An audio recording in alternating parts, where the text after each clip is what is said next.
The champagne glass shattered against the marble floor as Aunt Victoria's cruel words cut through the wedding reception. Little did she know, the nobody she was humiliating was married to the most powerful man in the city, and he had just witnessed everything from across the ballroom. My name is Lily, and this is the story of how one wedding changed everything I thought I knew about love, power, and standing up for yourself. Looking back now, I realize my life before that night was like a quiet book in a library, peaceful, predictable, but maybe a little too safe. Every morning, I'd wake up in my small apartment above the bakery on Maple Street. The smell of fresh croissants would drift up through my floorboards, better than any alarm clock. My place wasn't much, just a studio with a Murphy bed and a kitchen the size of a closet, but I'd made it mine with plants everywhere and fairy lights strung across the ceiling. My friends called it cozy, my mother called it cramped, I called it home. Books were my world.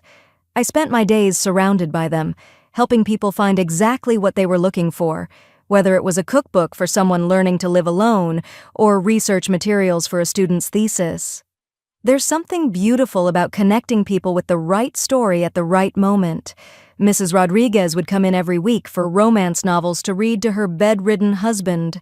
Teenage Amy needed help with college applications because her parents didn't speak English well enough to help. These moments, these small acts of kindness, they made every day worthwhile. People always said I was too quiet, too gentle for my own good. Maybe they were right. I'd rather listen than talk, rather help than ask for help. I lived simply because I didn't need much to be happy. A good book, a cup of tea, helping someone find what they needed. That was enough for me, or so I thought. Then Nathan walked into my life on a Tuesday afternoon in October, 18 months before the wedding that would change everything. He wasn't looking for fiction or asking where the restrooms were. He needed help with historical research about the city's development, and something about the way he asked, respectful, genuinely curious, made me want to help him find every piece of information he needed. I had no idea who he really was. To me, he was just this incredibly kind man who came in twice a week, always grateful for my help, always asking about my day like he actually cared about the answer.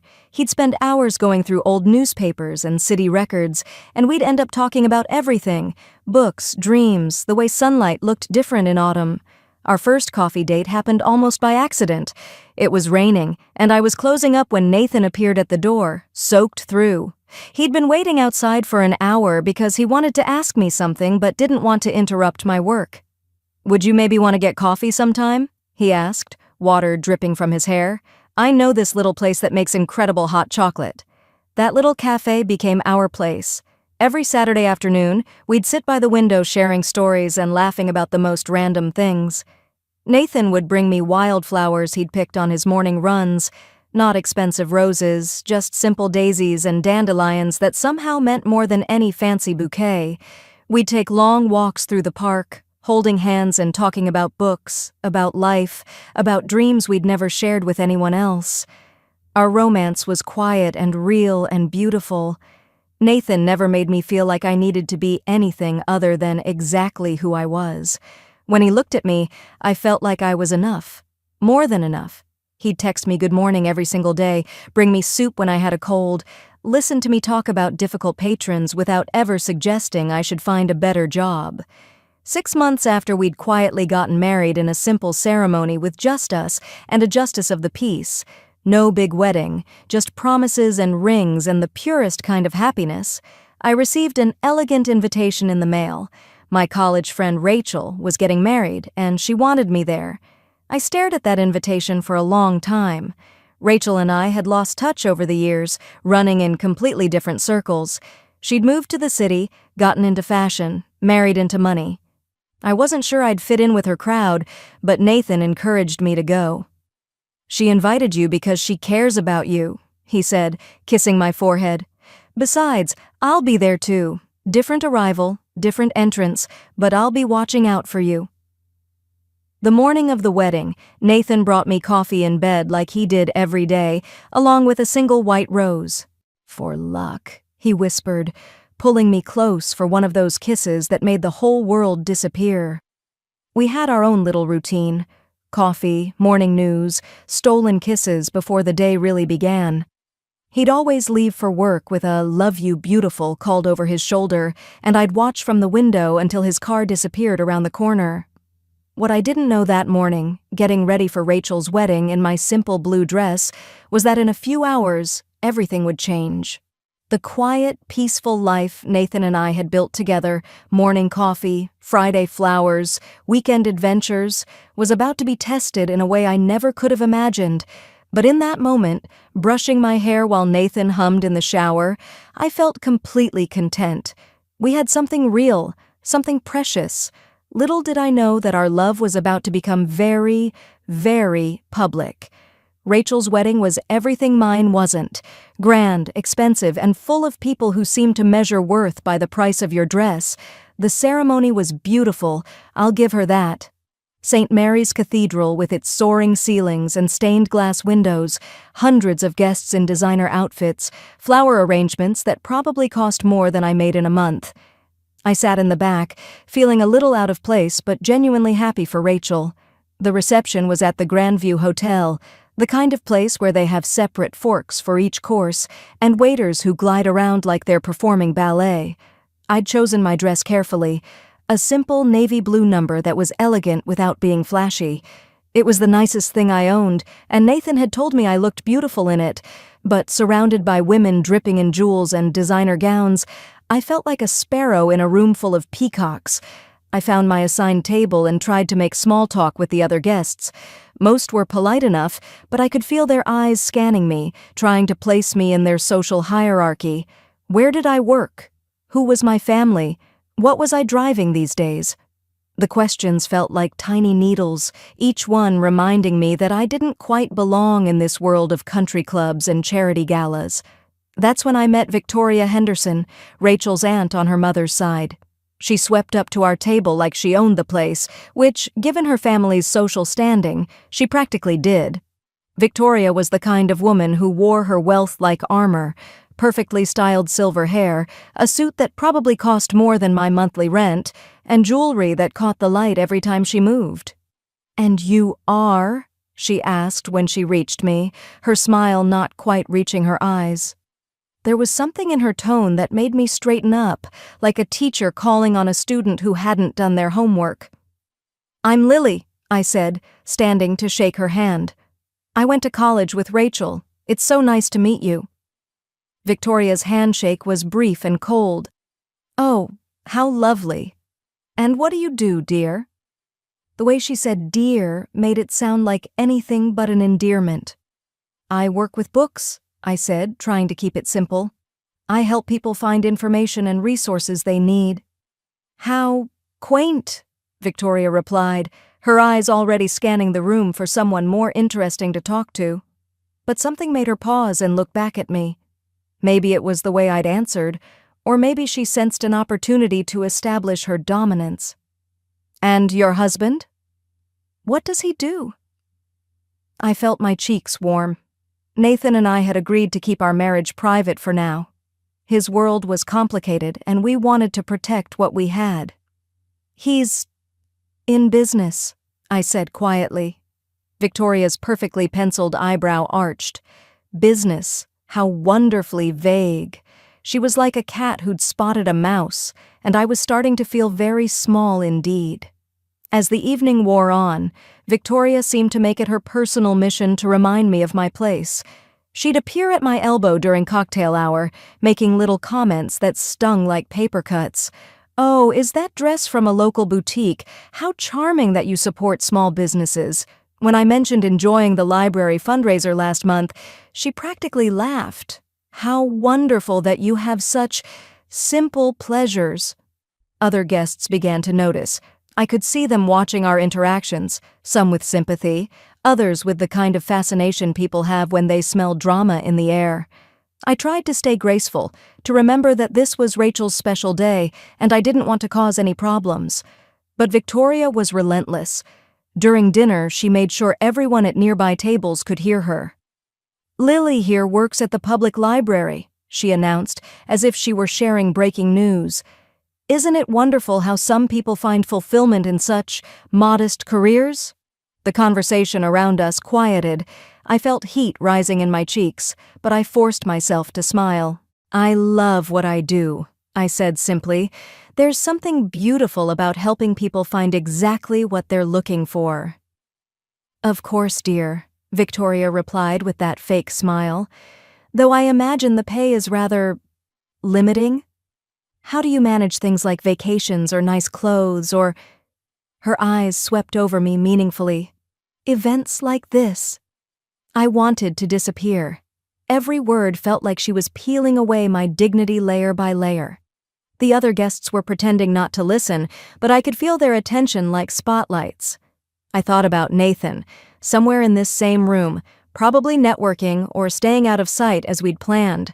I wished desperately that he was beside me, but at the same time, I was glad he couldn't see me being humiliated like this. The worst moment came during the father-daughter dance. I was standing near the edge of the ballroom, trying to stay out of the way, when Victoria appeared beside me with what looked like her third glass of champagne. She was no longer bothering with subtlety. "You know," she said, loud enough for the people around us to hear, "I've been wondering all evening what someone like you is doing at an event like this. Rachel's guest list is usually so carefully curated." I turned to face her, my heart pounding. "Rachel and I were friends in college. She invited me." "Friends?" Victoria repeated, like she was testing the word. "How interesting, because looking at you, I can't help but wonder if you're here for the right reasons. These days, you hear such stories about people who try to insert themselves into circles where they don't belong." The accusation hit me like a slap. "I'm sorry?" "Oh, don't misunderstand me, dear," Victoria continued, her voice dripping with false sweetness. "I'm sure you're a perfectly nice person. But let's be honest about what this is. You work at a library. You're wearing a dress that, while adequate, certainly wasn't purchased at the kinds of establishments the rest of us frequent. Your wedding gift to Rachel, that lovely little picture frame, was sweet, but it's the sort of thing one might find at any discount store." I felt like I was shrinking with every word. People were definitely staring now, sensing the drama unfolding. "The frame was handmade," I managed to say. "I thought she'd like something personal." Victoria laughed, a sound like breaking glass. "Personal? Yes, I suppose when you can't afford something substantial, you call it personal." She took another sip of champagne and looked me up and down like I was something unpleasant she'd found on her shoe. "I think what bothers me most is the presumption. The idea that you can just show up to events like this and pretend you belong. Some people really don't know their place, do they?" The champagne glass slipped from her fingers then, whether by accident or design I'll never know, and shattered against the marble floor. The sound cut through the music and conversation like a gunshot. In the sudden quiet that followed, Victoria's voice carried across half the ballroom. "This is exactly what I'm talking about," she announced to anyone listening. "Some people simply don't understand that there are standards, that there are places where they just don't fit. It's embarrassing, really, for everyone involved." I stood there, surrounded by glittering guests and broken glass, feeling smaller than I'd ever felt in my life. The beautiful evening had turned into a nightmare, and all I wanted was to disappear. But I couldn't move, couldn't speak, couldn't do anything but stand there and take it, while Victoria Henderson made sure everyone in that ballroom knew exactly what she thought of me. What I didn't know was that across the room, someone had been watching the entire scene unfold. Someone who was about to make Victoria Henderson regret every single word she'd just said. I was still standing there, frozen in humiliation, when I felt a shift in the room's energy. Conversations were stopping mid-sentence, heads were turning, and there was this ripple of recognition moving through the crowd like a wave. I looked up through my tears and saw him. Nathan was walking across the ballroom, and he looked like he'd stepped out of a magazine. His tuxedo was perfectly tailored, his jaw set in a way I'd never seen before, and there was something in his eyes that made my heart skip. But it wasn't just his appearance that was causing the stir. It was the way other guests were reacting to him. "Is that Nathan Cross?" I heard someone whisper behind me. "The Nathan Cross?" From Cross Industries? Oh my God, what's he doing here? I watched in confusion as some of the wealthiest people in the room, people who'd been looking down their noses at me all evening, suddenly straightened up like school children when the principal walks in. Victoria, who'd been so confident moments before, went very still beside me. Nathan moved through the crowd with quiet purpose, and I realized he wasn't just walking randomly. He was walking toward me. His eyes never left mine, and in them I saw something that made my chest tight. Not anger exactly, but a cold determination that was somehow more frightening than rage would have been. The ballroom had gone almost completely quiet now. Even the band seemed to sense something important was happening and let their last song fade into silence. Nathan stopped just a few feet away from me, close enough that I could smell his cologne, the same scent that clung to my pillow every morning. Victoria was staring at him with growing recognition and what looked like the beginning of panic. "Nathan Cross," she breathed, and I could hear the disbelief in her voice. But Nathan wasn't looking at her. His entire focus was on me, and his expression softened the moment our eyes met. This was my Nathan, the man who brought me wildflowers and made me coffee every morning. But there was something else there too, a quiet power I'd never seen before. "Hello, beautiful," he said softly, reaching out to take my hand. His voice was gentle, but it carried across the silent ballroom like he was speaking into a microphone. I felt tears spilling over as he stepped closer. "Nathan," I whispered. "I'm so sorry. I didn't mean for any of this to happen." "Sorry?" He frowned, using his thumb to wipe a tear from my cheek. "You have absolutely nothing to be sorry for." What happened next was so tender, so perfectly Nathan, that it made everything Victoria had said seem even more ridiculous. He pulled his pocket square, crisp white silk, from his jacket and gently dried my tears. Then he leaned down and kissed my forehead, the same way he did every morning when he left for work. "Are you hurt?" he asked quietly, and I knew he wasn't talking about physical injury. I shook my head, not trusting my voice. Nathan's hand found mine and squeezed gently, and I felt some of my strength return. This was us, this quiet connection, this understanding without words. I'd almost forgotten, in the midst of Victoria's attack, that I wasn't alone in the world. I had this man who loved me exactly as I was. "Good," Nathan said, still speaking softly, but somehow everyone in the ballroom could hear every word. "Because I'd hate to think someone was unkind to my wife." The word wife dropped into the silence like a stone into still water. I heard Victoria's sharp intake of breath, saw the shock ripple across the faces around us, but Nathan didn't seem to notice anyone but me. "I believe," he said, finally turning to address Victoria, "you owe Lily an apology." Victoria looked like she'd been struck by lightning. Her face had gone pale except for 2 bright spots of red on her cheeks, and she was opening and closing her mouth like a fish out of water. I didn't know," she stammered. "Didn't know what?" Nathan asked, his voice still calm but with an edge that made several people step back. "Didn't know that she deserves basic respect regardless of who she's married to? Didn't know that kindness costs nothing but cruelty always has a price?" He reached into his jacket and pulled out his phone. The simple action somehow felt more threatening than if he'd raised his voice or made angry gestures. "Excuse me for just one moment," he said to me, then stepped slightly away to make a call. "Marcus?" "It's Nathan. I need you to cancel the Henderson account. All of it. Yes, I know it's substantial. Consider it done." He hung up and slipped the phone back into his pocket, all while Victoria watched in growing horror. "The Henderson account?" she whispered. That's my husband's company. We depend on that contract." Nathan looked at her with the kind of cool assessment I'd seen him use when explaining why he didn't invest in certain companies. "Mrs. Henderson, your husband's architectural firm has been designing buildings for Cross Industries for 5 years now? It's been a profitable relationship." "Has been?" Victoria's voice was barely audible. "Unfortunately, I find I can no longer do business with people who lack basic decency." Nathan's voice remained perfectly level, professional even. I believe character matters, both in business and in life. Tonight, you've shown me exactly what kind of character you have. Victoria's transformation was remarkable to watch. The arrogant, cruel woman who'd been tearing me apart minutes earlier was suddenly desperate, her mask of superiority completely fallen away. "Please," she said, reaching toward Nathan, "I made a mistake. I had too much to drink. I didn't mean, surely you can understand." "I understand perfectly," Nathan replied.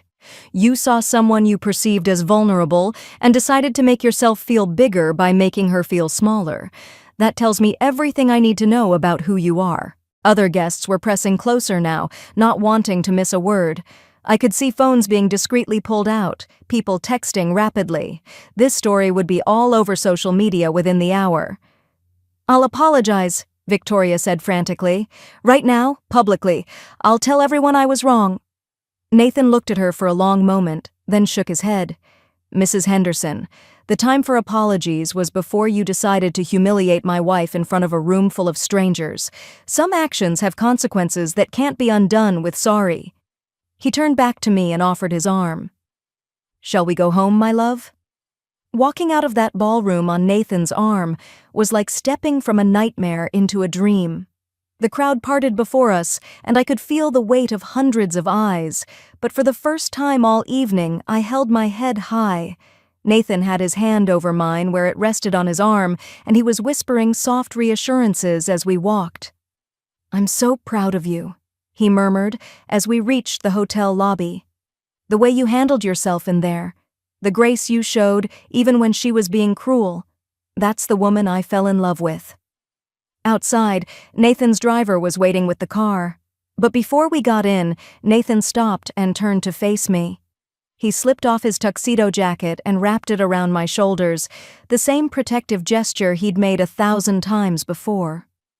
"I'm sorry I wasn't there sooner," he said, cupping my face in his hands. "I saw what was happening and I wanted to step in, but I also wanted to give you the chance to handle it your way first. You're stronger than you know, Lily." In the car, driving through the quiet city streets toward home, Nathan held my hand and told me about the weekend trip he'd planned for us. "I thought we could go to that little cabin in the mountains," he said. "Just us, no phones, no business calls. We can take long walks, and I'll pick you wildflowers, and we can remember why we fell in love with our quiet life." As we pulled up to our building, I realized something had changed. Not just because everyone now knew Nathan was my husband, but because I'd learned something important about myself. I'd survived Victoria's attack not because Nathan rescued me, but because I'd found strength I didn't know I had. And when the moment came for justice, it hadn't been loud or dramatic. It had been quiet, decisive, and absolutely final. "I love you," I told Nathan as we climbed the stairs to our little apartment above the bakery. "I love you too," he replied, kissing me softly under the hallway light. Both the woman who helped strangers find the perfect book and the woman who just held her head high in a room full of people who underestimated her. That night, as we fell asleep in our tiny bedroom with the windows open and the smell of tomorrow's bread drifting up from below, I realized that our love story wasn't just about finding each other. It was about learning that true power isn't about money or status or making others feel small. It's about knowing who you are, standing by the people you love, and never forgetting that kindness is always a choice, and so is cruelty. The wedding invitation that had started this whole evening was still sitting on our kitchen counter, but our real celebration was just beginning.